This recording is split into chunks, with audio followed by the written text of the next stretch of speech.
इस समय देश में काफी लंबे समय से किसान आंदोलन चल रहा है। इस बात पर अभी तक बहस चल रही है कि कोरोना काल में भी इसके जारी रहने का क्या औचित्य है। लेकिन इन सबके बीच जब भी देश में किसानों को लेकर कोई आवाज उठती है तो उसके आंदोलन का रूप लेने से पहले ही चौधरी चरण सिंह का नाम जरूर आता है। देश भारत के 5वें प्रधानमंत्री के 24वें पुण्यतिथि के मौके पर उन्हें याद कर रहा है। आइए आपको भी बताते हैं कि आखिर क्यों चौधरी चरण सिंह जी को किसानों का असली नेता और मसीहा कहा जाता है। चौधरी चरण सिंह का जन्म 23 दिसंबर 1902 में मेरठ के हापुड़ में नूरपुर गांव में जाट परिवार में हुआ था। वैसे तो करियर के तौर पर शुरुआत उन्होंने वकालत से की, लेकिन गांधी जी के स्वतंत्रता आंदोलन में ही भाग लेते हुए वे राजनीति में प्रवेश कर गए। आजादी से पहले देश के लिए वे 2 बार जेल भी गए। 1937 के चुनावों में यूनाइटेड प्रोविंस की लेजिस्लेटिव असेंबली के सदस्य भी रहे थे।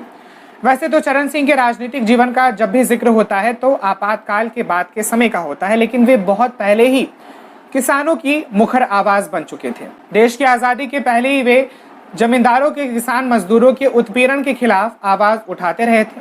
वे किसानों की समस्याएं सुनकर बहुत द्रवित हो जाया करते थे और कानून के ज्ञान का उपयोग कर उनके समस्याओं का हल भी करते थे।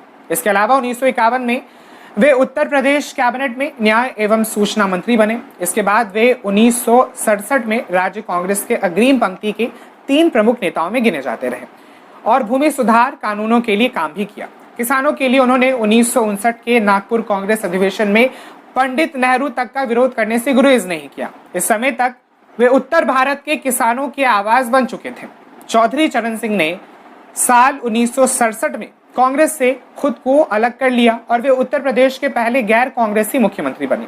भारतीय लोकदल के नेता के तौर पर वे जनता गठबंधन से जुड़े, जिसमें उनका दल सबसे बड़ा घटक था।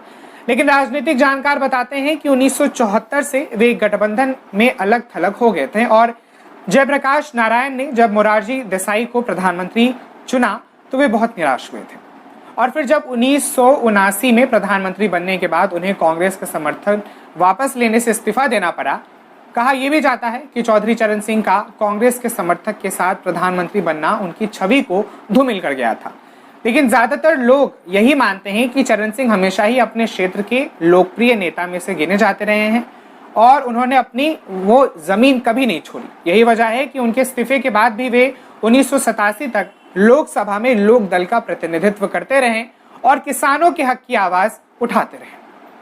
इसी के साथ इस स्पेशल रिपोर्ट में सिर्फ इतना ही। आपके साथ था मैं पीयूष प्रियदर्शी और आप देख रहे थे यूथ वॉइस। अपनी राय हमें कमेंट सेक्शन में जरूर बताएं और हर लेटेस्ट अपडेट्स के लिए यूथ वॉइस के फेसबुक पेज और यूट्यूब चैनल को लाइक, शेयर और सब्सक्राइब जरूर करें।